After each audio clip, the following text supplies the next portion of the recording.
Today we are going to talk about ADHD, ADHD probably more so, and friendship. This is something that I do talk about over on, there's a lot of M's because I'm going to be choosing my words carefully because my truth is my truth, but you know, there is other people involved with friendship. So I have struggled with friendships all of my life. I find it very difficult I find it very easy to make friends. I find it very difficult to maintain friendships.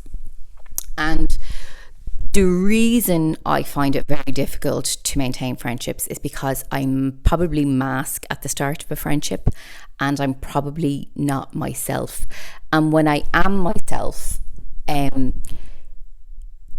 genuine ones stay. And when I'm not myself, when I start to unmask, then it's like, oh my God, who the fuck is this crazy bitch? And they're my words for me, so don't come at me with terminology. I'm literally talking about me here. I was always the third wheel. I never had a best friend. I was always part of three or part of four or five. So I never really had a best friend growing up. There would be a group, or I'd find a best friend and then somebody would come into the mix and they'd take my best friend. Poor me. But it just, that's the way life established itself. I always yearned for a best friend. I was like, you know, I just couldn't understand. But I was probably very intense. Didn't understand me. A volatile household, which I won't go into, but like nothing but a lot of shouting and arguing, nothing, you know, physical or anything like that, but a lot of shouting and arguing and slamming down of salt and pepper, which still scares me today. And I would say that, yeah, I was very probably overly confident, not in a bad way, but in a very good way. I would bring people in and I would include people, and then I would realize that I wasn't being included. And one of my saddest memories, and I still know this person and they apologized in their teens. One of my saddest memories was I think I was in sixth class, which would be probably seventh grade. I would have been 12, and people think they're so clever, but you know, we know as neurodivergent people, we know when you're talking in code, and we know when we're being excluded. You think we're thick, we're not thick. We're fucking far more intelligent than anybody gives us credit for. And yeah, talking in code, we wrote the fucking code, bitch, you know. But I do remember that this person who would have been a very good friend of mine, kind of in fourth and fifth class. And we kind of had a falling out, just, you know, kid stuff. But they were having a slumber party and I kind of gaslit myself into the fact that they weren't really, and I you know, but yeah, they were. And there was two groups of girls in the class, and I was part of one group, and then there was another group. So there was probably two groups of say 8 girls. It was like 40 kids in our class, 35. Back in the heydays of the early 90s. And sorry, I'm being I'll chop this together a little bit differently. So that was Friday night, and on the Monday in school, somebody let it slip about something that happened on Friday night, but I ignored it because I wasn't even getting into it. I knew that it had happened. And yeah, that person that was meant to be my friend had a party, there was 8 of us in this group in school, and invited 7 of them and left me out. And still to this day, if I'm rejected or I feel left out, that's how I feel. I feel in that moment. As I say, that person has apologized, and I mean, like, yeah, everybody makes mistakes. But that was kind of, where it was at. And the best thing that I would say parents, but my mother ever did for me, was I was in a school, and there was a feeder school. So I was in a mixed education school, and there was a feeder school to a mixed education school, and my mum was like, nope, you're not going there. You're going to the all-girls convent. And in fairness, that was the best thing she ever did for me, because it took me out of that environment, and I was kind of not able to recreate myself, but I was able to, get over that thing that had happened in 6th class and immerse myself into, it was 150 girls in first year, and 6 of us had come from one school, and probably there was 20 other people who had come from different schools, and 120 had come from one school. So I was immersed into what I can only say was the loveliest group of people in first year. Oh my God, so good. And then I kind of got separated because I was not in the highest class. I was in the second highest class. So they had us tiered in first highest, second highest. And then there was a mixed classes. And I kind of got pulled away from the people that I'd really formed friendships with in first year. But that was okay, because my second year class, honestly, from 2nd to 6th year, we have like a form class. The fucking crack was 90. I look back on my school days and absolute fucking barrel of laughs. Honestly, such good fun. But I never really belonged to a friendship group. I had my friends that were my friends and who I'd known for a long time. I actually had a friend who I had known for a long time before secondary school, and she was a really, really good friend. But this is going to sound really arrogant, but she was very unsure of herself, and I was very sure of myself. And if I, especially around the time of meeting boys, and I was never, maybe this is harsh on me, but I was never really the desired person, but I was fucking great fun. And I always got on well with lads. I'm not a lad's lad, I'm a woman's woman. But I'm very cursy, I'm very much a tomboy. And lads appreciated that, because there was no bullshit. I didn't have I'd no filter, so there was no bullshit there at all. But what happened, and what tended to happen until I was kind of in my mid-20s with one particular, I had kind of a couple of friendship groups. One particular friendship group that was not really a friendship group, I suppose, but the people, like, I would be kept away in certain situations until they had established themselves. So I'm thinking of 2 friends initially, and there would have been 3 of us in secondary school, around kind of 15, that would have went around together. And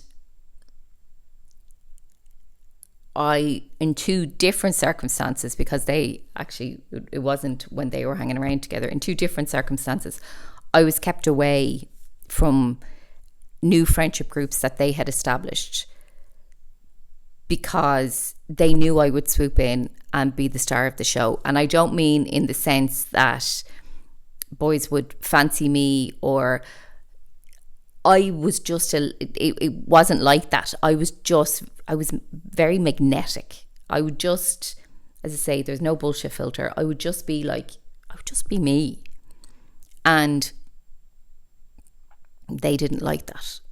They didn't like that. I'm probably not explaining this very well, but I was just kept away from certain people because of the insecurities of others. And that's really, really fucking sad from their perspective. But I was the one who suffered by it. I would say as I say, great fun in school, good friendship groups. I floated from kind of 18 to 20. Definitely floated. Maybe 21. The year 2000, I became part of a friendship group that just established me, and I still have some of the friends today from that group. But the years from 18 to 21, which are meant to be like the best years of your life, and you're living your best life and everything like that, tremendously lonely. My parents were going through a breakup. I wasn't mentally stable, and I would just be misinterpreted all the time because I would just say things as they were, not in, when they say, oh, she's there's no bullshit about it. No, I would just say things with no agenda, and I wouldn't be mean to people. It would be like, well, you're a bitch, and no, nothing like that. I would just, did you like that dinner? No, I didn't. It was a bit. Did you enjoy your walk with? No, I didn't. It was raining, so I did. Like, I would just be not the honest friend, but I would just be the literal friend. The person who was like, well, I'm not saying things. And it's funny mentioning it. Let's talk about heated rivalry. I'll use an example. In episode 4, when they go to the aquarium, and Hayden says to Shane, Jackie's pregnant again, and he was like, what the fuck? When people tell me they're having their third or fourth kid, I honestly, that is what goes through my head. But I've learned to be socially normative about it. But in my head, I want to go, are you fucking mental? But I have realised, because of experience, that I can't say, are you fucking mental? Because people don't appreciate it.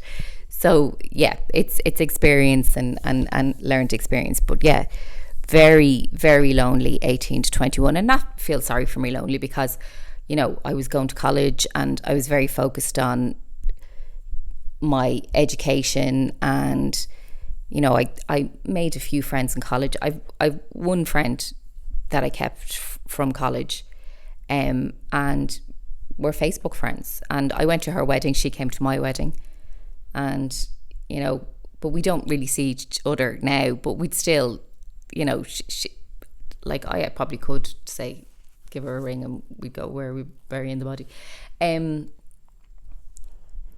But it's really very difficult, and it's, I suppose, the reason I'm probably off in tangents and everything like that, but it's just, if you're experiencing it happens forever. It doesn't change, but you do establish friendships with people who really care about you and who really see you for who you are, and that's so important. And you get to pick and choose your friends. It's not like your family that you're born with them. You get to pick and choose your friends, which is really lovely. So, oh my gosh, from like 2000 to 2006, I met my husband in 2006. Fuck me, they were such cool days. Oh my God. I had the best friends. I had like one of my best friends now. She's actually separated, and she's with such a lovely man now. But herself and her husband, I was like their third wheel, and they never made me feel bad about it. They never gave out about it. He was as much of a friend as she was. Like, they were so good for me. And really important people. I would say if you have a friend who has probably gone from your life, they're gone for a reason, and the opportunity sometimes to reestablish friendship arises. Probably not the best thing to reestablish friendships, because there's a reason. And if I have an issue with somebody, I would like to talk about it, and I would like to understand, can we fix this? Can we make it better? If somebody has an issue with me, I have just found that they'll just stop speaking to me. And that's been very difficult later on in life. Like, I still have those amazing friends. I've about 5 or 6 really good friends, and there have been people that have come in and out of my life, and honestly, their own insecurities have led to the demise of our friendship. My lack of filter, absolutely. Friendship doesn't leave one-sided usually. There is a reason. Am I too loud? Am I too much? Am I? Yeah, I am. But is it a privilege to be my friend? Yeah, it is. I am one of the most loyal people you will ever have in your life. But if you have issues and insecurities,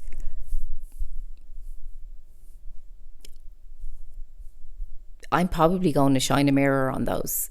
Not intentionally, just because I don't do anything that I don't want to do. I don't live my life. I can go through space where I'm absolutely miserable and I'm unhappy, and sometimes I have to just sit with that. But I don't do things that I don't want to do. I genuinely don't understand why you would do something that, you're expected to do. I have to go to my parents every Sunday for dinner. No, you fucking don't. You don't. You don't owe anybody anything. The only people you owe, as I correct that, your kids are the only people you owe anything to, because they did not choose to be brought into this world. You chose to have them. So your kids are the only people that you owe a life to, you owe an existence to, and you owe space to. Anybody else outside of that, you don't owe them anything. You really don't. And when you become comfortable just being and letting people think bad of you, it's like, if I have an issue with somebody, I am ringing them up and I'm going, what the fuck is the problem? What's going on? I really value your friendship, but if somebody has an issue with me, that's their problem. I'm not ringing up asking, what's your problem with me? Come to me and talk to me about the problem. But, people don't want to do that. People would rather leave in silence, and let them. Absolutely let them. There's been a couple of instances in my life where life had been going pretty bad, not in the sense of things were bad as in like I had a roof over my head, there was money coming in the door, but you know, there was sickness, or things weren't moving as fast as I thought they should be moving, and I was probably in a bit of a depressive spiral. And because I was not providing the joy that they felt I should be providing to them, they left. And you know, the hardest thing about people leaving, and I've got two people in my head, is that they'll usually leave at really hard times in your life. And because, as I say, you're not providing that joy factor, you're not providing, you know, answers to their problems, and you will have been the rock in the hard thing that happened in their life.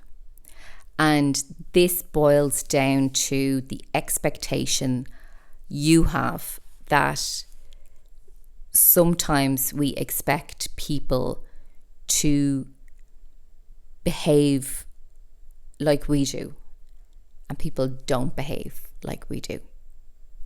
They don't. You only behave like you do. You only behave like we do. And how you treat somebody is not the prescriptive, conformative way to treat somebody. It's how you treat them, and how you are treated is up to other people, and you've no control over that. So it's a harsh reality, but you know, you just become wary.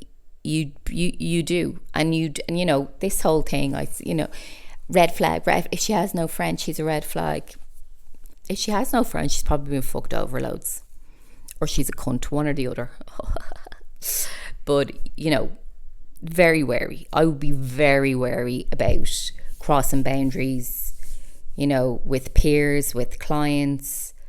I would be very wary. And you know, I have I'm 46. I have my friends established. I don't need any more friends, and I'm not enrolling for any more friends. And that's the way it is, because friends at this age, in my experience, anybody that I have become friends with over the past kind of 6 or 7 years have just really fucking hurt me more than any kind of boyfriend or partner ever did. And as I always say, is that you give people the power to hurt you, you know. And the funny thing is that people who leave your life and maybe hurt you as you're leaving, they usually hurt you the way you've told them or you've confided in them, because that other people hurt you. They usually leave your life the exact same way as other people. Anyway, I'm going to end it there. It's just an insight into examples of friendship. For anybody in their 20s and struggling, give me a shout, DM me. This does not change, because people will always be put off by authenticity and, you know, being a bit of a spark, and as well as that, we don't see social cues sometimes. We don't understand that, you know. I remember having a conversation with somebody, and they're a performer, and their agent just wasn't up to fucking scratch, and what she needed to do was fucking fire the agent, and she didn't. She just got annoyed with me for saying it. So sometimes maybe we shouldn't say the thing either. Thanks a mil for listening. Comment, subscribe if you have any questions. I'm sorry that sounded like a bit of a downer episode. I didn't mean it to be, but it's just realistic. You know, it is realistic in the sense that when you portray a confidence and when you authentically shine, people get pissed off by it. It's, you know, people get pissed off by it. And it's not that this is consistent, because when you're an utter bitch, nobody wants to be your friend anyway. This has been the ADHD Is Podcast. Subscribe, like, leave a comment, and I'll see you soon. Bye.